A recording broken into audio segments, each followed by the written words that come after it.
Piense y hágase rico, por Napoleón Hill. Capítulo 1. Los pensamientos son cosas. El hombre que pensó en la manera de asociarse con Thomas A. Edison. Desde luego los pensamientos son cosas. Cosas muy poderosas cuando se combinan con la exactitud del propósito, la perseverancia y un imperioso deseo de convertirlos en riqueza o en otros objetos materiales. Hace algunos años Edwin C. Burns descubrió lo cierto que es que los hombres realmente piensan y se hacen ricos. Su descubrimiento no surgió de pronto, sino que fue apareciendo poco a poco, empezando por un ferviente deseo de llegar a ser socio del gran Edison. Una de las características principales del deseo de Barnes es que tenía total determinación. Quería trabajar con Edison, no para él. Observe con detenimiento la descripción de cómo fue convirtiendo su deseo en realidad y tendrá una mejor comprensión de los principios que conducen a la riqueza. Cuando apareció por primera vez en su mente, Barnes no estaba en posición de actuar según ese deseo o impulso del pensamiento. Dos obstáculos se interponían en su camino. No conocía a Edison y no tenía bastante dinero para pagarse el pasaje en tren hasta Orange, New Jersey. Estas dificultades hubieran bastado para desanimar a la mayoría de los hombres en el intento de llevar a cabo el deseo, pero el suyo no era un deseo ordinario. El inventor y el vagabundo. Barnes se presentó en el laboratorio de Edison y anunció que había ido a hacer negocios con el inventor. Hablando de su primer encuentro con Barnes, Edison comentaba años más tarde: estaba de pie ante mí con la apariencia de un vagabundo, pero había algo en su expresión que transmitía el efecto de que estaba decidido a conseguir lo que se había propuesto. Yo había aprendido tras años de experiencia que cuando un hombre desea algo tan imperiosamente que está dispuesto a apostar todo su futuro en una sola carta para conseguirlo, tiene asegurado el triunfo. Le di la oportunidad que me pedía porque vi que él estaba decidido a no ceder hasta obtener el éxito. Los hechos posteriores demostraron que no hubo error. No podía haber sido el aspecto del joven lo que le proporcionara su comienzo en la oficina de Edison, ya que ello estaba definitivamente en su contra.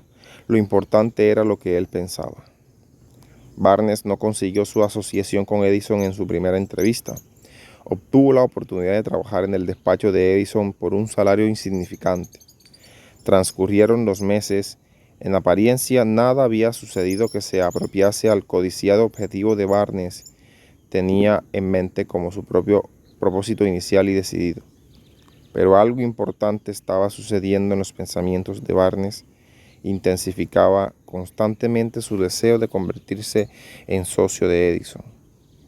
Los psicólogos han afirmado con todo acierto que cuando uno está realmente preparado para algo, aparece. Barnes se hallaba listo para asociarse con Edison. Además, estaba decidido a seguir así hasta conseguir lo que buscaba. No se decía a sí mismo: oh, bueno, ¿para qué insistir? Supongo que acabaré por cambiar de idea y probar un trabajo de vendedor.